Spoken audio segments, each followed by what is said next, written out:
Casa tomada. Julio Cortázar.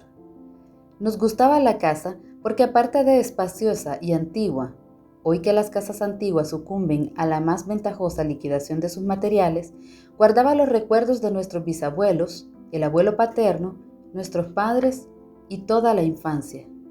Nos habituamos, Irene y yo, a persistir solos en ella, solo que era una locura, pues en esa casa podían vivir 8 personas sin estorbarse. Hacíamos la limpieza por la mañana, levantándonos a las 7 y a eso de las 11 yo le dejaba a Irene las últimas habitaciones por repasar y me iba a la cocina. Almorzábamos a mediodía, siempre puntuales. Ya no quedaba nada por hacer fuera de unos pocos platos sucios.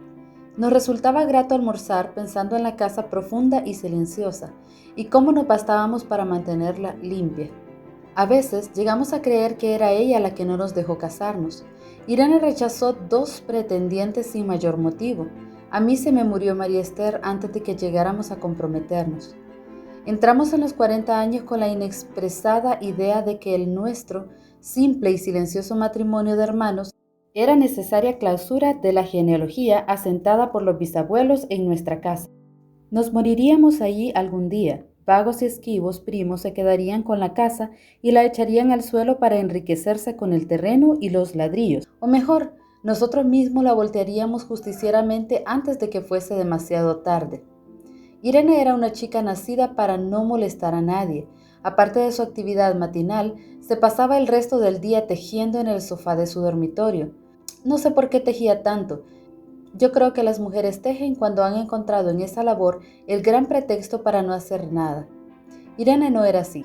Tejía cosas siempre necesarias, tricotas para el invierno, medias para mí, mañanitas y chalecos para ella. A veces tejía un chaleco y después lo destejía, en un momento porque algo no le agradaba. Era gracioso ver en la canastilla el montón de lana encrespada, resistiéndose a perder su forma de algunas horas. Los sábados iba yo al centro a comprarle lana. Irene tenía fe en mi gusto, se complacía con los colores y nunca tuve que devolver madejas. Yo aprovechaba esas salidas para dar una vuelta por las librerías, preguntar vanamente si había novedades en literatura francesa. Desde 1939 no llegaba nada valioso a la Argentina. Pero es de la casa que me interesa hablar, de la casa y de Irene, porque yo no tengo importancia. Me pregunto qué hubiera hecho Irene sin el tejido. Uno puede releer un libro, pero cuando un pullover está terminado no se puede repetirlo sin escándalo. Un día encontré el cajón de abajo de la cómoda de alcanfor lleno de pañoletas blancas, verdes y lila. Estaban con naftalina, apiladas como en una mercería. No tuve valor de preguntarle a Irene qué pensaba hacer con ellas. No necesitábamos ganarnos la vida. Todos los meses llegaba la plata de los campos y el dinero aumentaba. Pero a Irene solamente la entretenía el tejido. Mostraba una destreza maravillosa y a mí se me iban las horas viéndole las manos como erizos plateados, agujas yendo y viniendo, y 1 o 2 canastillas en el suelo donde se agitaban constantemente los ovillos. Era hermoso. ¿Cómo no acordarme de la distribución de la casa? El comedor, una sala con gobelinos, la biblioteca y 3 dormitorios grandes quedaban en la parte más retirada, la que mira hacia Rodríguez Peña. Solamente un pasillo con su maciza puerta de roble aislaba esa parte del ala delantera donde había un baño, la cocina, nuestro dormitorio y el living central, al cual comunicaban los dormitorios y el pasillo. Se entraba a la casa por un zaguán con mayólica y la puerta cancel daba al living. De manera que uno entraba por el zaguán, abría la cancel y pasaba al living. Tenía a los lados las puertas de nuestros dormitorios y al frente el pasillo que conducía a la parte más retirada. Avanzando por el pasillo, se franqueaba la puerta de roble y más allá empezaba el otro lado de la casa, o bien se podía girar a la izquierda justamente antes de la puerta y seguir por un pasillo más estrecho que llevaba a la cocina y al baño. Cuando la puerta estaba abierta, advertía uno que la casa era muy grande. Si no, daba la impresión de un departamento de los que se edifican ahora, apenas para moverse. Irene y yo vivíamos siempre en esta parte de la casa. Casi nunca íbamos más allá de la puerta de roble, salvo para hacer limpieza, pues es increíble cómo se junta tierra en los muebles. Buenos Aires era una ciudad limpia, pero eso lo debe a sus habitantes y no a otra cosa. Hay demasiada tierra en el aire, apenas sopla una ráfaga, se palpa el polvo en los mármoles de las consolas y entre los rombos de las carpetas de macramé. Da trabajo sacarlo bien con plumero, vuela y se suspende en el aire. Un momento después se deposita de nuevo en los muebles y en los pianos. Lo recordaré siempre con claridad, porque fue simple y sin circunstancias inútiles. Irene estaba tejiendo en su dormitorio, eran las 8 de la noche, y de repente se me ocurrió poner al fuego la pavita del mate. Fui por el pasillo hasta enfrentar la entornada puerta de roble, y daba la vuelta al codo que llevaba a la cocina, cuando escuché algo en el comedor o la biblioteca. El sonido venía impreciso y sordo, como un volcarse de sillas sobre la alfombra o un ahogado susurro de conversación. También lo oí, al mismo tiempo o un segundo después, en el fondo del pasillo que traía desde aquellas piezas hasta la puerta. Me tiré contra la puerta antes de que fuera demasiado tarde, la cerré de golpe, apoyando el cuerpo. Felizmente la llave estaba puesta de nuestro lado y además corrí el gran cerrojo para más seguridad. Fui a la cocina, calenté la pavita y cuando estuve de vuelta con la bandeja del mate le dije a Irene, tuve que cerrar la puerta del pasillo, han tomado la parte del fondo. Dejó caer el tejido y me miró con sus grandes ojos cansados. ¿Estás seguro? Asentí. Entonces, dijo recogiendo las agujas, tendremos que vivir en este lado. Yo cebaba el mate con mucho cuidado, pero ella tardó un rato en reanudar su labor. Me acuerdo que tejía un chaleco gris. A mí me gustaba ese chaleco. Los primeros días nos pareció penoso porque ambos habíamos dejado en la parte tomada muchas cosas que queríamos. Mis libros de literatura francesa, por ejemplo, estaban todos en la biblioteca. Irene extrañaba unas carpetas, un par de pantuflas que tanto la abrigaban en invierno. Yo sentía mi pipa de enebro y creo que Irene pensó en una botella de esperidina de muchos años. Con frecuencia, pero esto solamente sucedió los primeros días, cerrábamos algún cajón de las cómodas y nos mirábamos con tristeza. No está aquí. Y era una cosa más de todo lo que habíamos perdido al otro lado de la casa.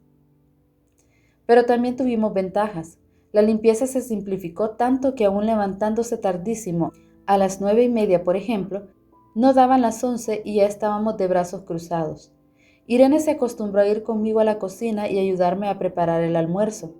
Lo pensábamos bien y se decidió esto. Mientras yo preparaba el almuerzo, Irene cocinaría platos para comer fríos de noche. Nos alegramos porque siempre resulta molesto tener que abandonar los dormitorios al atardecer y ponerse a cocinar. Ahora nos bastaba con la mesa en el dormitorio de Irene y las fuentes de comida fiambre. Irene estaba contenta porque le quedaba más tiempo para tejer. Yo andaba un poco perdido a causa de los libros, pero por no afligir a mi hermana me puse a revisar la colección de estampillas de papá y eso me sirvió para matar el tiempo. Nos divertíamos mucho, cada uno en sus cosas, casi siempre reunidos en el dormitorio de Irene que era más cómodo. A veces Irene decía, fíjate este punto que se me ha ocurrido. ¿No da un dibujo de trébol?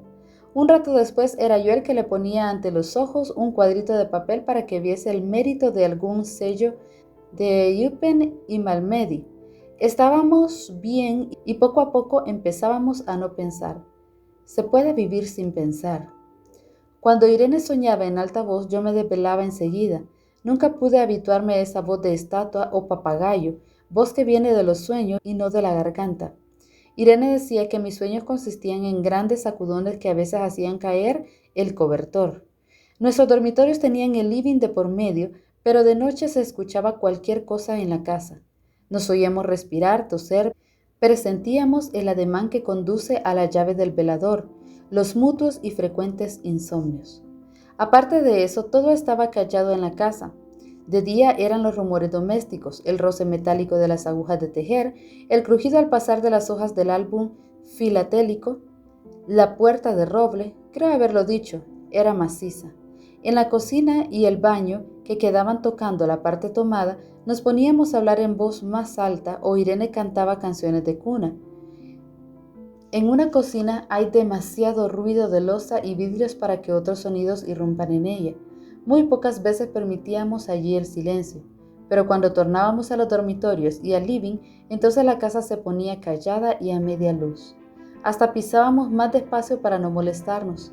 Yo creo que era por eso que de noche, cuando Irene empezaba a soñar en alta voz, me desvelaba enseguida. Es casi repetir lo mismo salvo las consecuencias. De noche siento sed, y antes de acostarme le dije a Irene que iba hasta la cocina a servirme un vaso de agua. Desde la puerta del dormitorio, ella tejía, oí el ruido de la cocina, tal vez en la cocina o tal vez en el baño, porque el codo del pasillo apagaba el sonido. A Irene le llamó la atención mi brusca manera de detenerme y vino a mi lado sin decir palabra. Nos quedamos escuchando los ruidos, notando claramente que eran de este lado de la puerta de roble, en la cocina y en el baño, o en el pasillo mismo donde empezaba el codo casi al lado nuestro. No nos miramos siquiera. Apreté el brazo de Irene y le hice correr conmigo hasta la puerta cancel, sin volvernos hacia atrás. Los ruidos se oían más fuerte, pero siempre sordos, a espaldas nuestras. Cerré de un golpe la cancel y nos quedamos en el zaguán. Ahora no se oía nada. «Han tomado esta parte», dijo Irene. El tejido le colgaba de las manos y las hebras iban hasta la cancel y se perdían debajo. Cuando vio que los ovillos habían quedado del otro lado, soltó el tejido sin mirarlo. «¿Tuviste tiempo de traer alguna cosa?», le pregunté inútilmente. «No, nada». Estábamos con lo opuesto. Me acordé de los 15,000 pesos en el armario de mi dormitorio. Ya era tarde ahora. Como me quedaba el reloj pulsera, vi que eran las 11 de la noche. Rodeé con mi brazo la cintura de Irene. Yo creo que ella estaba llorando. Y salimos hacia la calle. Antes de alejarnos tuve lástima, cerré bien la puerta de entrada y tiré la llave a la alcantarilla. No fuese que a algún pobre diablo se le ocurriera robar y se metiera en la casa a esa hora y con la casa tomada.